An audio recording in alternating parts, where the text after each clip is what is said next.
How to connect Orbi satellite to another router here step by step in this video. This is how you can do it. Firstly, check what you have. You must have at least one Orbi router, Orbi satellites. Step 2 will be connect Orbi router to your existing router. Use an Ethernet cable to connect from a LAN port on your existing router to the WAN internet port on your Orbi router. Step 3 is set Orbi router to access point mode.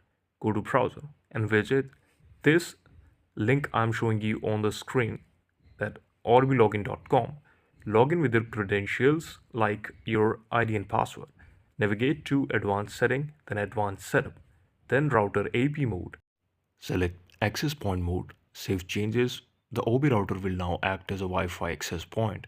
Step 4 is sense the OB satellite with OB router. Plug in your OB satellite near the OB router. Wait for the satellite's LED ring to turn solid white. Then press and sense button on the OB router here.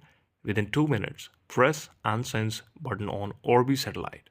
The ring will turn blue once paired successfully.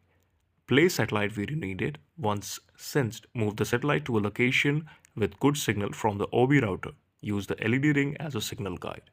This is how you can exactly do it. Thank you so much for watching the video, and please subscribe the channel for watching such amazing updates.